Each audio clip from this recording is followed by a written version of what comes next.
Io mi occupo principalmente, come dicevo, della selezione dei progetti, quindi dell'attività di screening, dell'organizzazione dei nostri Storming Pizza, che sono questi eventi quindicinali di presentazione delle migliori iniziative che riceviamo. E poi seguo la parte di supporto alle startup nella loro prima fase di vita, soprattutto per la parte di business planning, presentazioni per gli investitori e analisi competitive. Il legame con il territorio deriva dal fatto che Riccardo Donadon è ovviamente trevigiano e veneto. Creare questa cosa nelle campagne tra Treviso e Venezia, siamo di fronte alla laguna, è una scelta da un lato in contrapposizione con la sua precedente iniziativa. Era una web agency basata a Treviso, quindi dopo aver concluso con successo la sua esperienza là in Italy, si chiamava la web agency, ha voluto creare qualcosa di diverso, insomma, in qualche modo in contrapposizione con quel tipo di esperienza. L'approccio di H-Farm è duplice. Noi forniamo sia servizi di incubazione che capitale, quindi finanza, taglio di investimento è quello definito seed, quindi tra i 30 e i 300 mila euro per iniziativa, per singola iniziativa. La vocazione, diciamo, iniziale di H-Farm era quella dell'incubatore, quindi la fornitura di servizi a sostegno e sviluppo del business di start-up basate su internet, sul web, sul digitale, in senso più o meno lato. Poi diciamo, la linea di finanziamento è stata aggiunta per sostenere i progetti che venivano ospitati nella nostra struttura.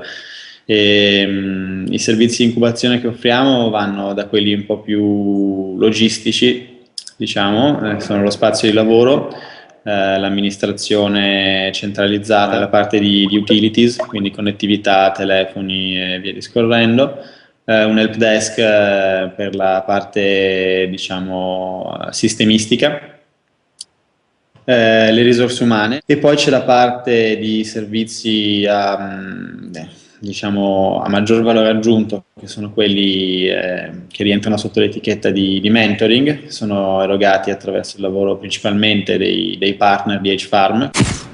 Dunque riceviamo all'incirca 350-400 iniziative proposte all'anno, diciamo una media di una al giorno. Ad oggi il portafoglio di Farm conta 27 iniziative.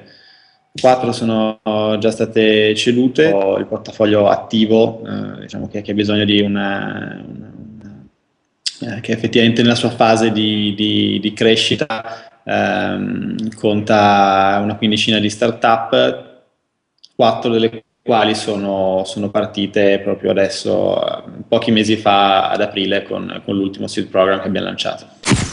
Farm è un incubatore privato, un'esperienza finanziata, fondata e animata da capitali privati, e questo, diciamo, è già di per sé una differenza rispetto alla maggior parte degli altri incubatori di impresa che ci sono in Italia.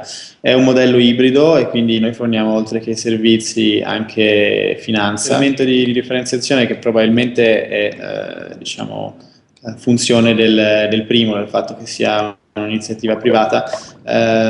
Siamo fortemente sbilanciati, rivolti al mercato, nel senso che le iniziative in cui investiamo, che selezioniamo e che poi incubiamo qui da noi, hanno sempre l'obiettivo di avere un go-to-market molto molto veloce, e vengono esposte il prima possibile al loro mercato di riferimento.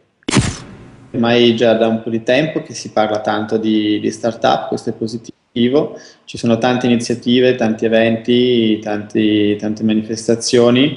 La nostra impressione è che sia una fase di grande fermento, probabilmente come ogni fase, diciamo, iniziale o comunque di crescita, è anche un po' confusa. È più corretto dire che la stiamo invertendo, stiamo provando a invertirla. Le sedi che abbiamo all'estero sono chiaramente molto più piccole rispetto a quelle che abbiamo, rispetto a quella principale qua di Treviso. negli Stati Uniti perché è un mercato più maturo per quello che facciamo, è un importante sbocco per molte delle nostre startup ed è un'importante fonte di benchmark, di punti di riferimento per noi.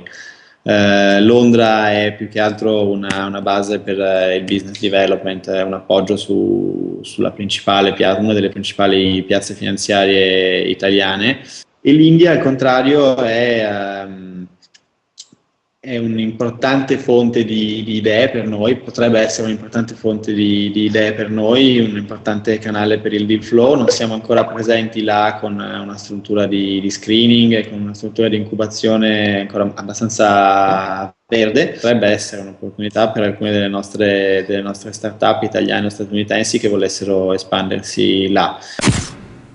Non preoccuparsi mai del fatto di parlare della propria idea, quindi non va mai bene chiedere NDA, accordi di riservatezza, prima ancora di aver anche solo accennato accennato due righe sulla propria iniziativa. Le seed capital, le iniziative che sono o sulle slide o in una fase prototipale, non è mai l'idea di per sé, ma sono le persone che la propongono, quindi la nostra valutazione viene fatta sulle persone.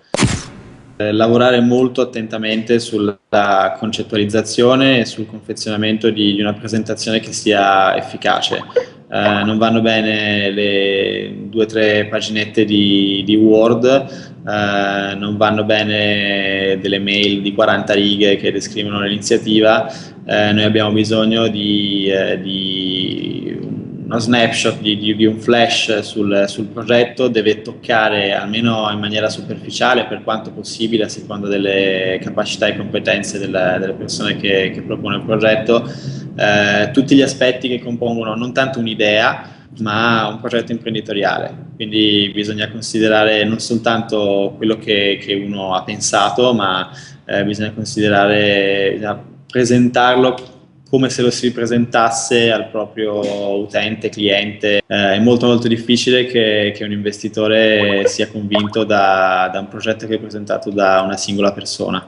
Per cui trovare cofondatori è importante, trovare persone che sposano il proprio progetto è importante, è difficile, difficilissimo, è probabilmente il pezzo più complicato del lancio di una startup. Far percepire la passione, l'entusiasmo e le capacità che uno può mettere in un progetto, possibilmente non dire che il proprio ruolo nella startup sarà quello di coordinatore o capo, perché non è mai così, almeno nei primi anni della startup si fa di tutto, dal centralinista all'amministratore delegato.